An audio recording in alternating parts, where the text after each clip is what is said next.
Hi, everyone. This is Talk Back. It's Wednesday, October 7th, and we are in the midst of an election season like no other in our history. And we're lucky in Eastern Connecticut to have a candidate for the 48th Legislative District, State Representative Ryan Smith, who won in a special election and now is running for re-election. With him, we're going to talk about all of the burning issues that are taking place in our communities, in our state, and in our nation. So welcome, Ryan. Good to see you today. Thanks for having me, Sheila. It's a pleasure to be here. Okay. So, you won a special election. Was it back in January? It seems so long ago. It was like a different world. And before you knew it, you were thrust into an environment with the pandemic, with the police brutality and racial justice issues, with all the economic issues that flowed from that. Wow, what a tutorial you got. Why don't you tell us what it was like when you came in and what you were confronted with? Sure. So, it's been quite an education. I guess I've learned everything except what it's normally like, right? So it's been great. I think we were in session for about 5 weeks before we got sent home. So it was fortunate we had those 5 weeks because we did go through a normal process at that time. So I certainly got to see how the legislation proceeds up through committee work and into the public hearing stage. And, we actually did vote on just a couple of things at that time. Most of it that we were able to get done, we did in the July session. So that was a good sort of grounding for me. I joke with people and say, well, I was there long enough to learn where all the bathrooms were, which was helpful. But I think I've learned more since that time. Once we came home and we had the statewide shutdown and all the difficulties that people had with the Department of Labor due to the cumulative effects of various staff shutdown, staff reductions that had taken place over a number of years, as well as the unfortunate circumstances where the mainframe system that the Department of Labor ran on was scheduled to be replaced next year. So it was really at the very, very end of its life, and it was not very flexible. And it certainly wasn't built to handle the volume that started to come in very early in the pandemic. What I learned early on through those spring months in particular was the importance of state services and how critical they are to people's lives, particularly when, things start to go sideways in a person's life due to, unforeseen circumstances such as this pandemic. The sheer volumes of people who were furloughed or, outright laid off and have since seen their employers unfortunately have to close really was an object lesson of how important our social network is. And the role that I played, as well as my colleagues in the House, was really critical in helping people sort of navigate what became for a long time a very confused process where people couldn't even make contact on the phone to check on status of claims or to have the opportunity to get someone's ear when their circumstances didn't sort of fit into the four corners of the system the way it was built. Right. So anybody that had an unusual circumstance needed some assistance, and that was a big problem. Yeah, so I think what you're saying is so important, how people got to realize it shouldn't take an emergency or a devastating problem for people to realize how important their government at the local level is for the services they count on. But it also highlighted you as a person who really cares about the average guy, the small businesses. You're not in there for the big guys and the big boys.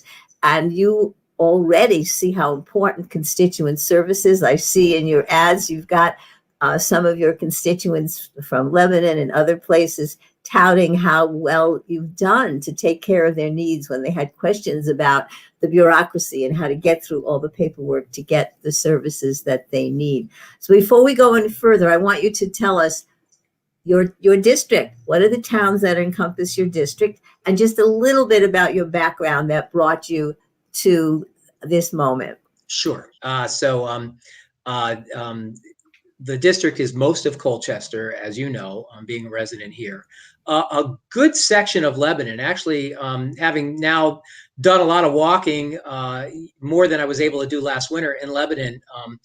It seems to me it's probably about a third of the town. Geographically, it's quite a large area. And then a slice of Wyndham that encompasses, a pretty good chunk of Willimantic out into a portion of Mansfield, up almost up to Yukon. So, it's a very diverse district with people who are retired from the University of Connecticut to farmers and tradespeople, people that are more socially and economically disadvantaged who live in the Willimantic area, and even more that's more bedroom community type aspects, which Colchester has sort of a mix of rural and bedroom suburban aspects, and to a degree Lebanon does as well in Mansfield. So it's very diverse, and it's sort of in a way, it's a microcosm of how I grew up. I spent most of my life in Enfield, which is a town that went from very rural to very suburban while I lived there and grew up in it. I moved to Colchester because it had a lot of the features that I remembered from my early youth, and my interest in service, and in particular public service, really came to flower here in Colchester, where I had opportunities to get involved in areas that interested me: local government, municipal government, where I worked as the chairman of the first Charter Adoption Commission to help write the town charter. And from that experience, I got appointed to the Economic Development Commission and had a good chance to get a look at the challenges that we face in these small towns and bringing business that makes sense for our communities home to us to help us grow our economies and in some ways kind of check our property tax growth. And then from that also, I was able to fill a vacant term and then get elected myself to a term on the Board of Selectmen, where we face the day-to-day issues of town government on a regular basis, and all the challenges that encompasses, including budget years, both, sort of good ones as well as lean ones. And from there, I also went into the Board of Finance, and I was there at a time where we made that transition from relatively good budget years into some really, really difficult budget years leading up to and into the recession, the Great Recession that we encompassed. So all of that, plus my experience, I would say, in a career that spanned 32 years within the legal profession as a non-lawyer, who worked for 15 of those years side by side in large law firms and in-house legal departments, working side by side with lawyers on corporate matters, helping small businesses and large businesses do the finance deals and make the kinds of mergers and transactions that they needed to make in order to keep their businesses operating, advising them on their human resources policies and how to qualify to do business in new markets. That was a great experience for me to have.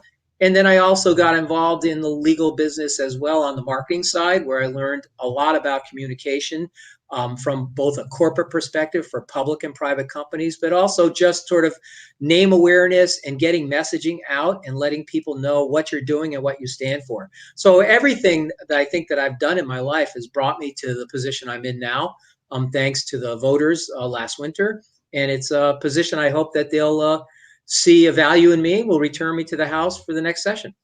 Well, it sounds like you've climbed each rung on the experience level and on the knowledge level, from legal to seeing how government works.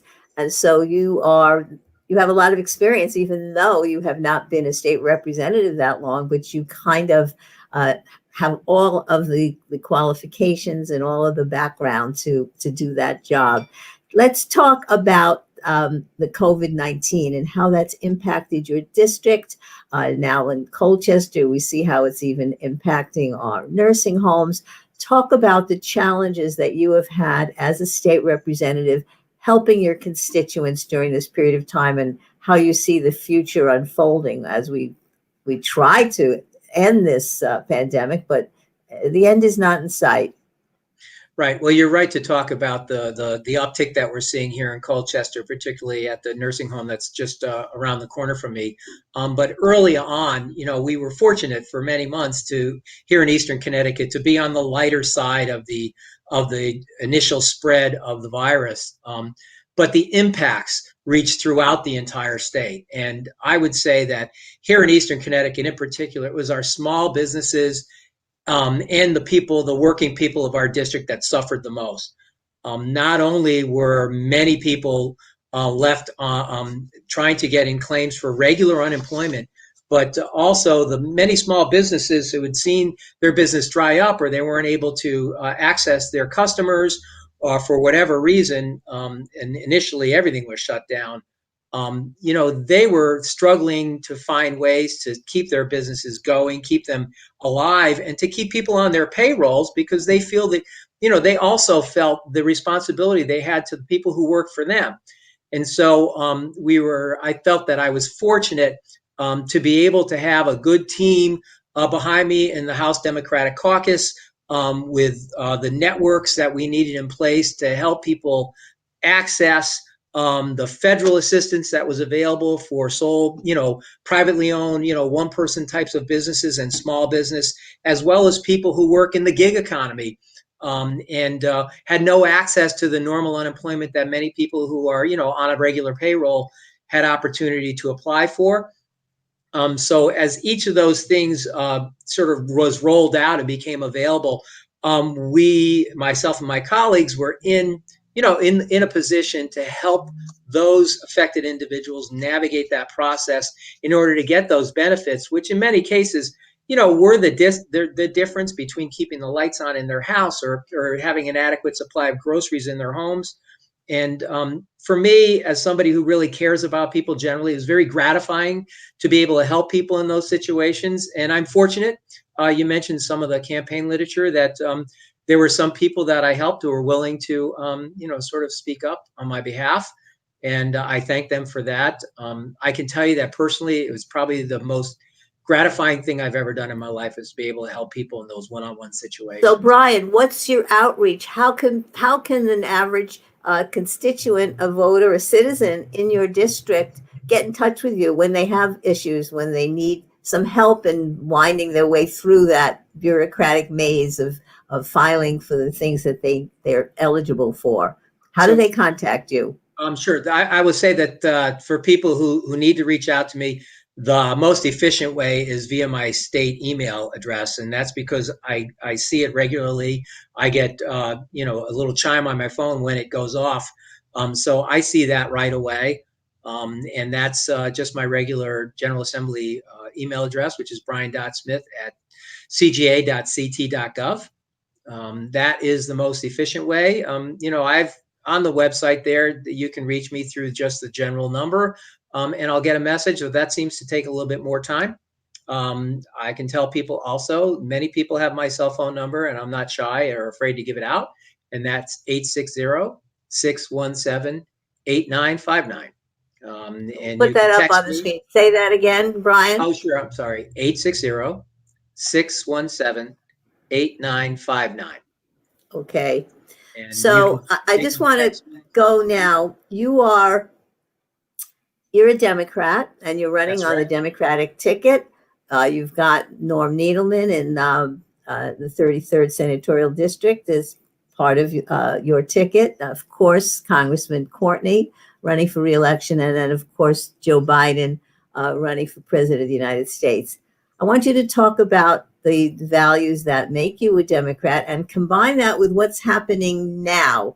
4 months ago, the House of Representatives, Nancy Pelosi and the Democrats, they passed a almost $3 trillion package, the second CARES package for COVID, which continues so many of the help for the small businesses, for state and local governments, the unemployment, and things about our safe voting in this area.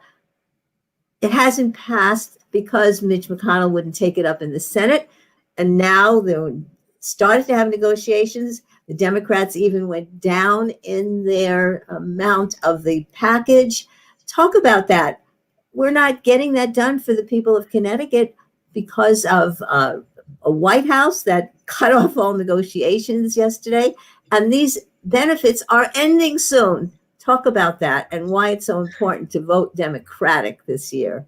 Well, it is very frustrating for all of us. That package lingered out there for months this summer. There would have been plenty of time to negotiate that package and find some middle ground that would have kept in place the federal assistance that ran out in the beginning of August, which was replaced after a period of time with an amount that's half that, for which many people do not qualify because of the rules that were put in place by FEMA and President Trump with respect to how people can qualify for that additional $300. There are many people, and we've talked about this, and we've tried to send the message, and we're trying to find ways within the state to make up the difference. But there are people whose regular unemployment benefits do not rise to the requisite $100 level that was set forth in the federal guideline in order to qualify for that $300. So somebody who's getting a $96 benefit, can't get that $300. And on the one hand, it seems as though the state ought to be able to kick in the $4. But what about the people, like a person I know, their benefit was $27.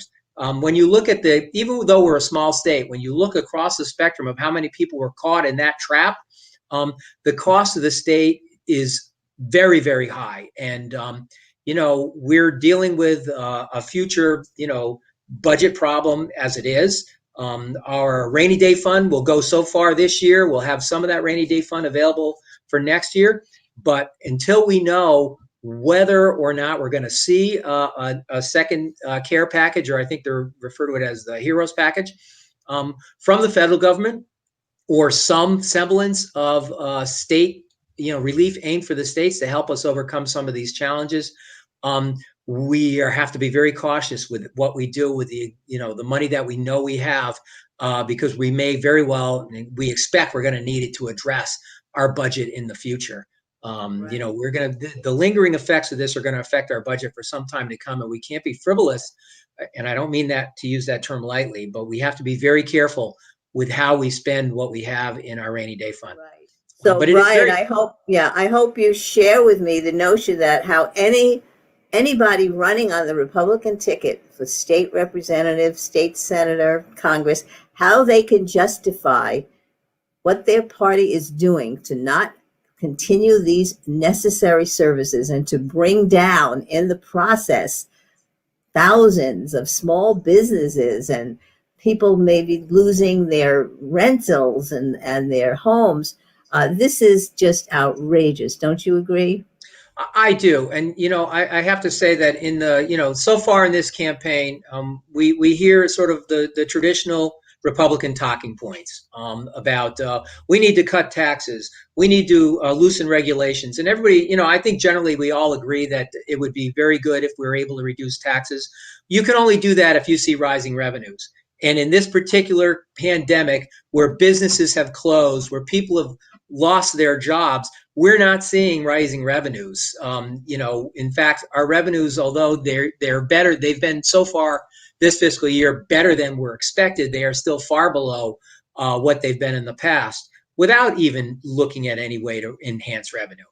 So it's a little, I think, disingenuous to talk about how we're going to cut taxes and we're going to, we're going to try and reduce the burden on business at a time when we need all hands on decks and we need to do whatever we can to make things better.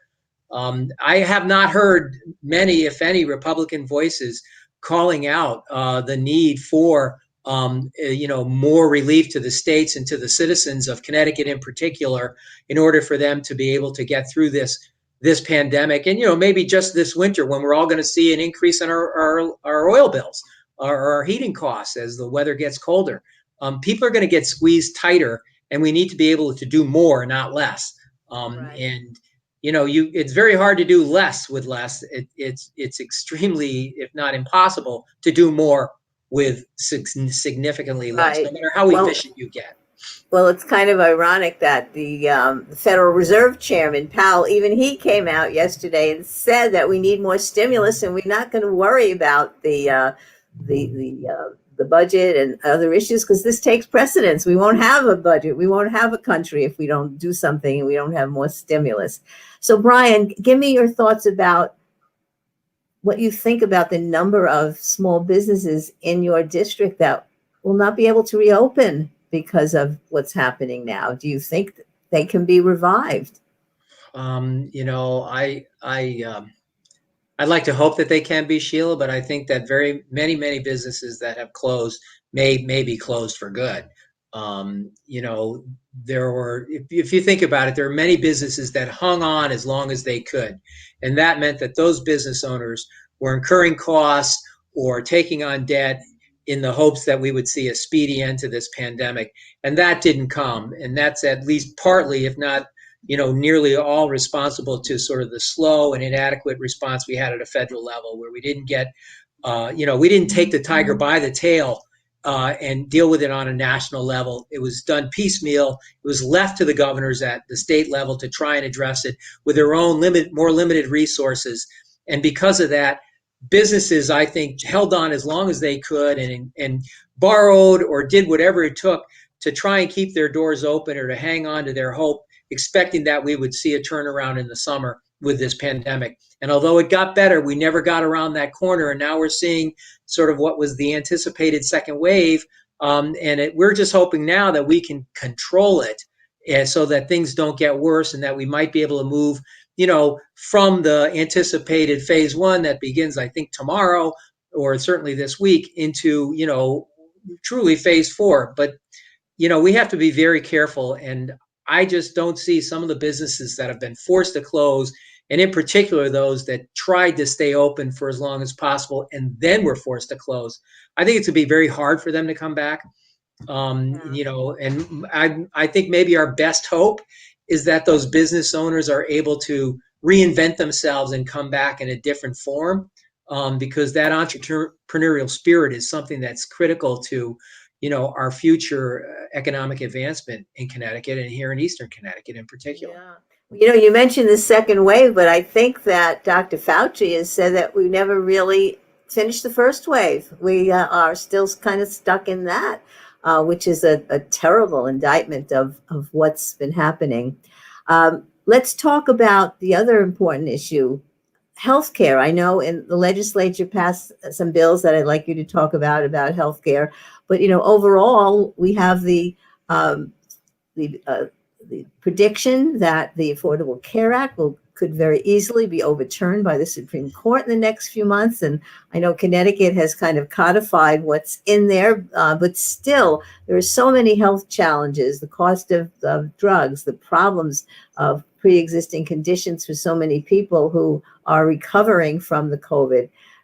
Talk about the healthcare challenges ahead and what you plan to do about it when the legislature gets back in session.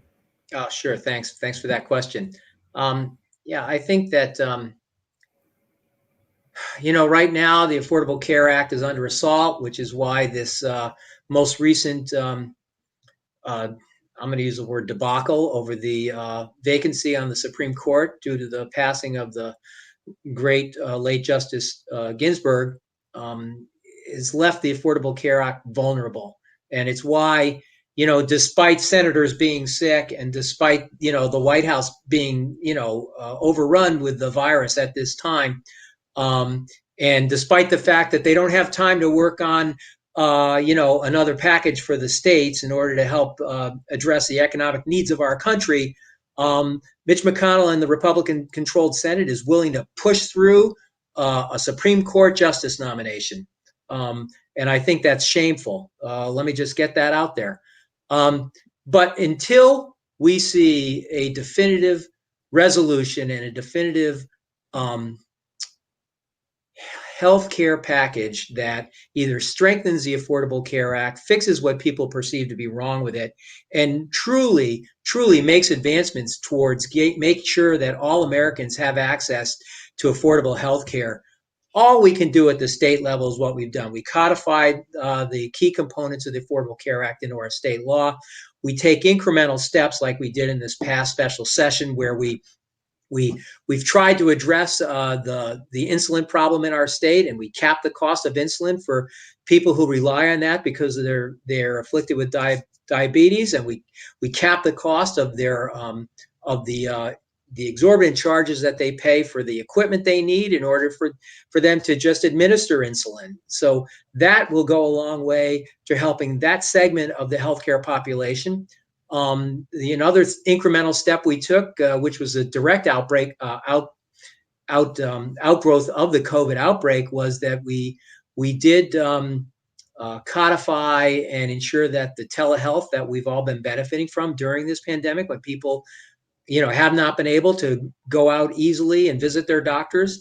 So telehealth and telemedicine services, we've ensured that will continue at least through the end of March, which gives us time in the next session to take another closer look at it. And I know there's a strong desire among many of my colleagues to see if we can't make that a permanent fixture. And it's something I would like to see, because the evidence all proves that it's been effective and it's been very helpful for people and cost effective, and it works for the medical professions as well as for the patients. So I think at the state level, we have to look at the low hanging fruit and take the incremental steps that we can to improve the overall health picture and accessibility for residents of Connecticut, and then use our voices collectively and through our federal delegation to push for a universal program. And I don't mean that to say Medicare for all, because I don't know what the answers are, but I think that we should push our federal delegation to seek a national solution that will allow people to have the types of insurance that they want to have, whether it's through their employer or privately, but make sure that insurance is available to every American citizen, regardless of their income, regardless of what their work status is, so that we know that those of us who are insured are paying the proper amount. As it is right now, our insurance covers anybody who doesn't have insurance, because those unpaid fees that come through hospitals and people who seek sort of preventive care at the emergency room level, those costs get passed on, and we pay for it all in our insurance. So if we could solve the problem of healthcare insurance on a national level, overall rates for people who pay with a private provider would probably go down. And I think there's been evidence to show that to be true. Right. I think people don't appreciate that so many people who don't have health insurance, we're losing out because we have to pay for their emergency care, and they're not getting preventive care. And so when people go in for an emergency, the disease can almost be full blown at that point, and the costs are exponentially higher. Why don't American citizens realize how important universal health care is? I don't get it. Do you? Not at all. One thing that I would love to see, though, Sheila, as we know, and, I mean, for whatever reasons, and I hope our president does recover, and he seems to be recovering, but he's received probably the very, very best care that's possible. And I would love to see the cost to the citizens and what the bill is for the medical care that our president is receiving, and how much of that is passed on to him versus a regular working person, possibly somebody who's lost their job due to this pandemic, who has also come down with COVID and had to be hospitalized for a few days, just to see and get a sanity check on an example of some of the inequities that we see in our healthcare system, because those would really be probably the ultimate extremes. Right. What a great point. And of course, we haven't gotten into the absolute horror, the absolute failure of the federal government, our administration. I won't even say his name. The recklessness, the irresponsibility in not even being able to protect their own people, our own government offices in Washington, D.C. What a shameful thing. And spreading the words against the scientific things that people need to do to stay safe. Do you want to comment on it? I mean, you couldn't not write a novel about such a narcissistic, irresponsible person and government, could you? I don't know. I'm not a novelist, or a fiction writer, I think the human imagination is infinite. So somebody somewhere probably could. It would not be me, Sheila. Okay. I will say this. I mean, I think when I woke up this morning, or actually it was, I guess, yesterday that we heard all this, to find out that all the Joint Chiefs are presently in self-imposed, isolation to see whether or not they've contracted the virus, because the vice chair of the Coast Guard did come down with it, and they were all in a meeting together some days ago. And so they're now all in that stage where they have to self-isolate and monitor their symptoms. And we all know that, yes, it's possible, and certainly the last eight or so months have proven that it's possible for people to work and work well from their homes when they have to. But I'm a little uneasy when I hear that the entire Joint Chiefs of Staff are now working from home. Yeah. And I know that our defense systems are built with tremendous redundancies and state-of-the-art communications, probably beyond state-of-the-art communications. So on the one hand, I have, intellectually, I know that we're all safe and we're as well protected as we've ever been. But on the other half of my brain, a little gong went off and said, that's not right. And I think that is sort of a, when you look at the big picture, it's easy to focus on that, as this is an example of the kind of fallout that can happen. That's an unforeseen consequence of carelessness when it comes to following what science says are the best things we can do to combat this virus, which is wear a mask, wash your hands, and socially distance. Right. So if all of that weren't enough, Brian, in the middle of the pandemic, in the middle of the protests in our streets, comes an energy blackout. I mean, really, tell us about that and how you and so many other people in the legislature, our Senator Norm Needleman in the lead in some of this, are doing about energy costs and the energy accountability of these companies. So I'll say that when I first heard in August at a House Democrat caucus call from Representative Arconti, who is the co-chair along with Senator Needleman of the Energy and Technology Committee, that in response to the rate spike that we saw, and then also the response to the storm Isaias, that they were working to author the Take Back Our Grid Act. And it was described, the overall parameters of what it would look like were described to us in bullet form. I commented right away and said that I am supportive of that right from the get-go, from that very day. So I was very happy and proud to see that, that they worked with the various constituencies and were able to put together a very comprehensive and in many ways groundbreaking piece of legislation for us to take a look at in the recent special session. And I was proud to be able to sign on as a co-sponsor of that legislation because of what it does for us. The most important thing in my eyes is the performance-based rate making that allows the regulators, PURA, the Public Utilities Regulatory Authority, to establish standards that utilities have to meet and develops metrics for determining their progress, and also allows for penalties if the utilities fail to meet the standards. That's been missing in our regulatory scheme, and it's an important carrot, and a stick both, because there are rewards on meeting the standards, and there are penalties if you don't. The fact that it would require them to provide a $25 daily bill credit and a total claim of up to $250 for food and medicine that gets spoiled, as well as reducing charges for customers that have their power out for more than 96 hours is key, because people, we've always seen in every major storm, people have just lost their entire contents of their freezers and their refrigerators, or their prescription medicines that needed to be refrigerated. Those are important incentives, because that could be pretty costly. So that's going to be a real incentive for the power companies to not take a storm lightly and to pre-position as many resources as they can before these storms hit. It also, and this has also been absent, will tie a portion of executive salaries, the portion that comes from the ratepayers and not from shareholders. So the ratepayer share of executive salaries would be tied to those same performance standards. And also it would set up minimum staffing levels for the linemen and communication personnel and others to make sure that they could respond quickly and also provide timely information. The biggest thing we heard, the biggest complaint that people had, and I was one of them during the aftermath of the recent storm, was the inability to communicate with Eversource. And that was true not only for regular customers like myself, but also for town leaders.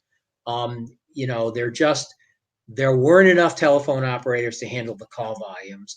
The system that was set up where people could report and contact the company via the internet was overwhelmed, so they just didn't have the bandwidth to handle the volume that they would come. And it's not as though these statewide events are completely unheard of or uncommon. It seems as though every 10 years or so, more frequently lately, we have one of these. And so, you know, we should at least have the communication networks built to be able to handle and address those situations.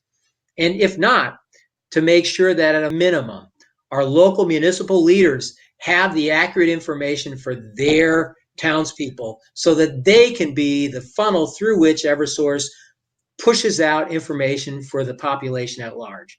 I mean, if we'd have known that our town had the current information of whether there were crews in our town or when there would be in our town or what the estimated time that we would be out of power would be, people would have gotten that information from the town and not had to overburden Eversource's system. So, you know, there are other things that they could have done that this will really call for them to do. You know, those are all great. And, you know, with respect to the rate increases, you know, there's more that's going to be coming out on that. You know, we all know just that today, Brian, just as an aside, just today, because my service is going to be terminated on the plan I have now on November 2nd, I think. So just today, before talking to you, I went on to check, you know, the comparable rates to set up a new plan for the next 12 months or whatever. It's higher. It's higher. Why does Connecticut have some of the highest energy costs in the country? Well, I wish I knew that. I don't. You know, I've heard that some of it has to do with the ISO, the overall grid operations here in New England and in the Northeast. But honestly, I'm not on the committee. I know that Senator Needleman has talked about how much he's learned just in the time that he has been on the committee.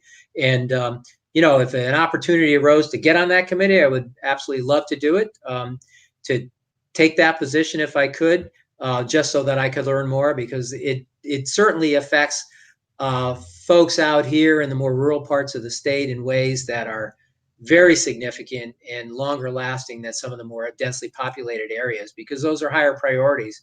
And nobody, I think, at least the people I've spoken to, nobody quibbles with that. You know, I mean, if you can spend a day in a city and bring the lights back on for 100,000 people, you know, whereas it's going to take 6 days to bring the lights on for, you know, 40,000 people spread out over 15 towns, you can understand why they would take care of that city first. And certainly they have to take care of our hospitals and nursing homes and, you know, other critical infrastructure that we all need to be safe, firehouses, police stations. Those all need to have their power restored quickly. So you can understand that there's always going to be a priority list. But really, you know, I mean, it's just a matter of communication so that people have the right expectations, you know, as early as possible. Right. You know, I think I would have to take a couple of courses to be able to answer your question, Sheila. So Okay. sorry, I can't. Well, just a couple more challenges before we close. Everything is a challenge. How are the kids doing in school? How are the different plans, the hybrid plans, the virtual learning? How do you think they're working out now? I know some schools have had to close. What's your sense in your district about how things are going with the schools? So the people that I've talked to, Sheila, when I've gone to doors, in general, the feedback has been pretty good, I would say. I mean, I've actually, you know, knocked on a couple doors and had a mom or a dad come out and say, I can't really talk. I'm homeschooling right now. And, you know, so, you know, we know that parents are actively engaged in trying to fill the gap and play the role that they're being asked to play in this pandemic. You know, most of the parents that I've spoken to have said that it's been pretty good, you know, I mean, or as good as we can hope it can be. And, you know, it's not really awful. You know, the kids that are in the hybrid model, which I think is most of the students in our district are in one form or another of a hybrid model, are happy to be able to go into class. The teachers are glad to have students in the room with them. The challenge that teachers have mentioned to me when I've caught them at their doors later in the day is that it's a challenge for them to teach both methods at the same time, because they're speaking with students in the classroom, and they're also speaking with students who are attending remotely on those days. And for the teachers, it's very difficult to balance those two competing needs. And so they're a little bit torn in two, and they're doing their best. And I think as they've moved through this process, it's gotten easier for them as they've sort of become more comfortable with the system. But we can make no mistake that teachers are working harder than they ever have. And I will say that I've always been of the opinion that teachers work very hard. I know many, many teachers, and in particular, in this year, they've worked like they never have before, and the stress levels are very high because they feel very strongly the needs of the students, and they're doing their best to meet them. Right, but are the families getting the help they need in terms of daycare? Not every parent can stay home Right. and manage their children's virtual learning. So what's the state doing about that? Daycare is a big, big, serious problem for many families. Right. I know that was one of the focus points of the state from early on, was trying to keep the daycares open as much as possible. Which is a real balancing act. I haven't had. I don't think I've had any parents talk to me about their difficulties with daycare, and it just may be that I haven't, knocked on the right doors at this point, Sheila. I don't doubt that there are people with a real challenge. If this pandemic had hit in the 1990s, when my children were young and pre-computer age, when my wife and I were both in our offices, it would have been a daily struggle for us to determine who might be able to stay home on that given day. More often than not, it probably would have been me, because I had a job that would at least allow me to have brought work home with me the night before. Yeah. So I could have always brought some work home and been able to do it. But at some point I would have had to bring it back in. My wife was always in a position where, due to the sensitive nature of what she did, that was never going to be an option for her. Yeah. So we would have been in a bind, as much as anybody, and we would have had to look to our network. Fortunately at that time, we still had grandparents in the picture, and we would have had to call on them, I think, to fill those days when one of us couldn't be there. My late sister, who lived in the area, was alive at that time, but she herself was, in the state school system, and she was teaching, mentally disabled students. So she would have had her hands full, because she was, in those days, doing field work, and that never stopped, or not completely anyway. So she would have been facing her own challenges, and so she probably wouldn't have been a resource for her. So it would have really fallen on grandparents, and I think that's largely what's happened now. Is people are calling upon their relations, or they're grouping together in pods, where groups of parents are coming together to sort of, as a community and a neighborhood, address the challenge together. Right. And of nothing. Course, the grandparents also they're doing the job, but they are the most vulnerable, and they have to be careful about the kids coming home from school, bringing things. So, so many challenges. Well, let's talk about the final challenge, which is November 3rd, the vote. I mean, never before this year would we have talked about voting in a fair and safe election been a real challenge. But the opposition party, the White House, has made it a threat to undermine our safe and fair voting, our absentee ballot system. Everything seems to be under attack. I think in Connecticut, we should be able to do a good job here, but we're citizens of the whole country. What are your comments on that, Brian? Well, it makes me sad. It makes me very, very sad to think that we've come to a state in our country where we're trying to, or there are elements of our government that are trying to actually foster a belief that our elections aren't safe. That to me is just unconscionable and not true. I think that people need to take command of their own voting and not leave it to others to leave it to chance, if you will. That's why here in Connecticut, when I've spoken to people and we've talked about absentee balloting, which I was happy to be able to vote to expand absentee voting so that it was available to people just due to the fact that we have this virus that's running rampant. And also more recently to vote for a provision that allows our town clerks to begin the process of preparation early. As we all know, in our absentee ballots, they come in 2 envelopes. The ballot goes into a sealed inner envelope that we all sign, and that goes into an outer envelope, which is the one that either goes to the mail or, what I think is the safer bet is more appropriately put into the secure ballot box at our town halls. So I was happy to be a person who voted in favor of allowing our town clerks to begin the process by opening the outer envelope only and removing the actual ballot envelopes before Election Day. This will cut down a lot of the time and will speed up the count on Election Day of those absentee ballots, and yet not compromise anything because no ballots will be opened at that time or looked at that time. So Right. that was a positive development that we had. Not every person in the legislature voted for it. It may have been unanimous among Democrats, I believe, but it was not entirely unanimous among Republicans. And that puzzles me. I can't understand why anyone would, vote in any way to make the balloting process more difficult or put it at risk of, slowing down the counting process. Frankly, people have to just take command of their own vote. Make up your mind early. Are you going to vote in person or are you going to vote absentee?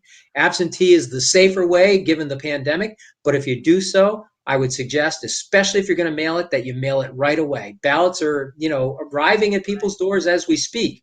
And if that's your plan, do it first. Do it right away. And if you have concerns about the mail, and I don't blame you if you do, then take the opportunity to drive it down to your town hall and put it in that ballot box, or make an appointment with your town clerk and physically bring it inside and hand it over the counter. You can do that too. Then it's there. I'm just going to, as an aside, while we're on this, my daughter just last week came back to Connecticut from Pennsylvania. She moved down there when I took a job during the Great Recession in 2010. So she spent nearly 11 years there. She recently looked up her voting status and was shocked to see the record saying that she did not vote in the 2016 presidential election when she did. And she voted by absentee in Pennsylvania. And we can all wonder what happened to absentee ballots in Pennsylvania in 2016, because that was a swing state where there was a very narrow victory that was made. I would be curious to know how many absentee ballots in the city of Philadelphia were not counted. Wow, that's amazing. Well, Pennsylvania is having electoral problems now. Do you know, Brian, there are over 200 lawsuits all around the country dealing with the electoral problems in all these states. Many of them because the Republican legislatures, the Republican governors are trying to cut back on the number of ballot boxes, on who's getting an absentee ballot, on how many days you have before election day to vote early, et cetera, et cetera. It goes on and on. I think fortunately in Connecticut, we have a great Secretary of State. We've got a good system. It will be safe to vote in person. They're going to make sure there are all precautions about that. I heard that the pen you get will be your pen. It will be recycled when you're done. There won't be a folder anymore. You will just get your paper ballot that you will then bring to the scanner. They will be cleaning the voting booths intensively after several people have already used them to vote. So voting in person will be okay. But voting by mail, as you said, is good. Take your ballot to the ballot box that will be at your town hall. Right. Take it to the ballot box. And it's a crime that in the state of Texas, the governor of Texas decided that instead of having many ballot boxes around the various counties, there will only be one ballot box per county. So where the city of Houston is located with over 2.7 million people, there will only be one ballot box. Right. There are lawsuits about that.